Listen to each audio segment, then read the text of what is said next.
Hello, so in this video I'll explain about the containers and why are containers created. So in the last videos I have explained VMs and hypervisor, why they were used and what are they. So now I'll discuss about containers. So as we have seen, VMs are good, but in modern apps they are very slow to start. It takes minutes to start. It is very heavy. It is full operating system every time one VM has, and it is hard to scale fast, and it has waste of resources. If we have one app on one VM, then if it is not utilizing all the disk, CPU and memory, then our resources are wasted. So for example, if we want to scale an app from 1 to 50 instances quickly, spinning 50 VMs would be really slow and costly. So that's why where containers aim, and so the container solves below things. So first is speed. It starts in seconds. It is portable. We can run it anywhere. It has a scalability, or it scales fast, and better resource usage. So what is a container? So a container is a lightweight package that contains applications and its dependencies and runs by sharing the host operating system kernel. So for a simple explanation, container has a application plus libraries and configurations. No full operating system inside the OS. Like VM, it does not carry full operating system, but it uses the host OS kernel. So you can compare it like VM is like a full house, but container is like a small apartment in a building. So why containers are faster than VM?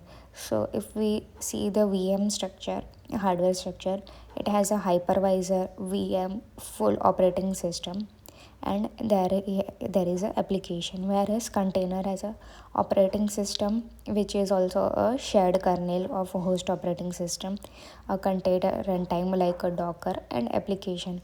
So we can see that container does not have extra OS, so it eventually reduces the overhead. That's why containers start in seconds. So also the second question is why containers are portable. So everything app needs is inside the container, so no work on the machine issue. So nothing is related to our machine. Wherever the container is there, the application is inside it. So it is portable. So the examples are it can run on laptop, on EC2, on Kubernetes, and same container we can use everywhere. The same container we can run on laptop, EC2 and Kubernetes.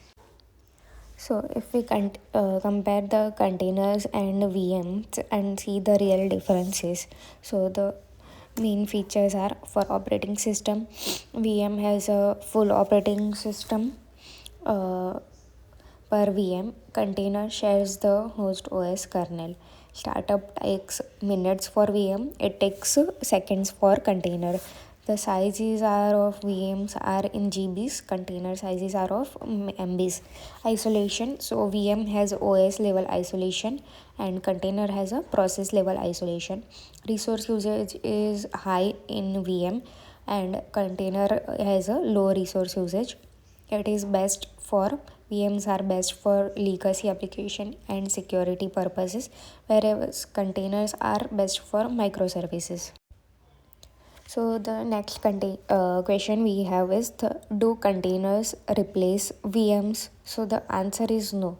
So VM provides isolation and security, whereas containers provide speed and scale. They work together.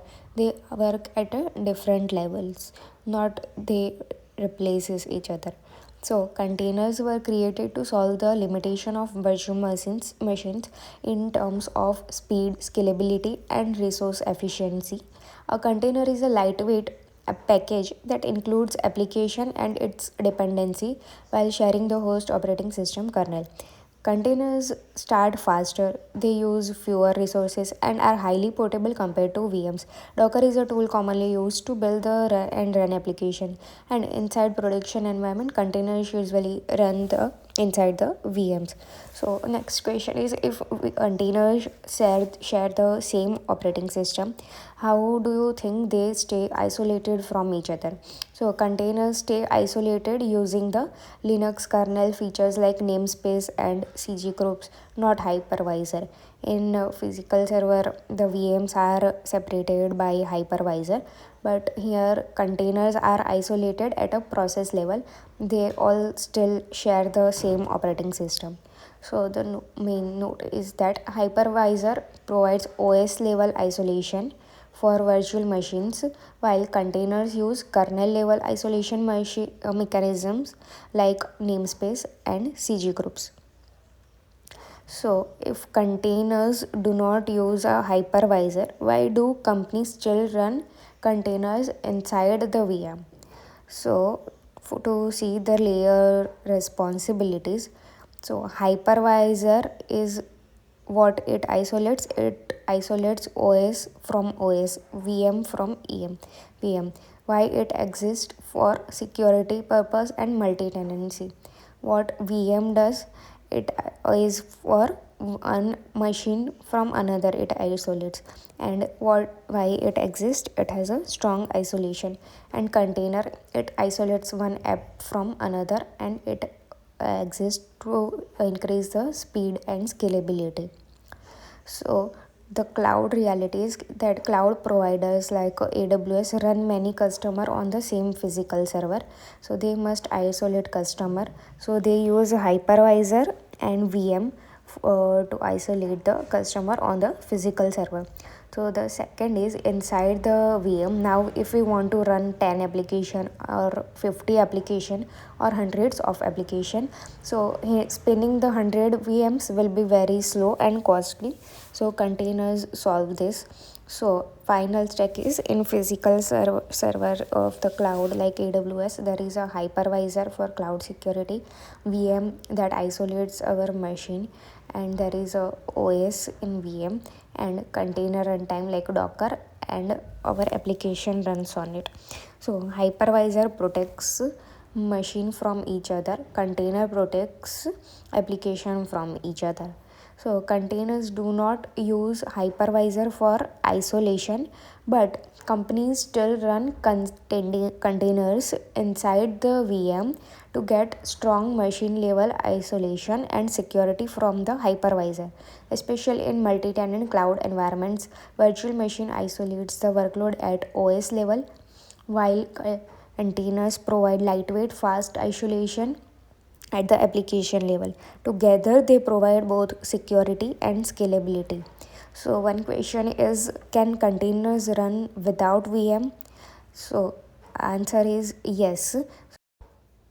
So VM is like a new operating system. Hypervisor is for isolating the operating systems, and container is for scaling and for faster scaling the applications. So are VM and container doing the same job?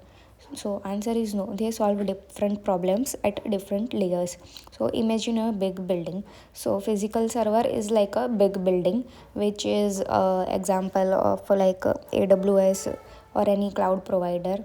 So it's like a big building. Then there is a hypervisor. We can think of it as a security gate. So it separates customer. One customer cannot enter the another customer's space. Then we can think of VM as a apartment. So each apartment has its own electricity, its own water, its own lock. This is like its own operating system, its own memory, its own CPU. Like so VM is like my own machine, and there is the last customer. So it is containers. So it is like rooms inside the apartment.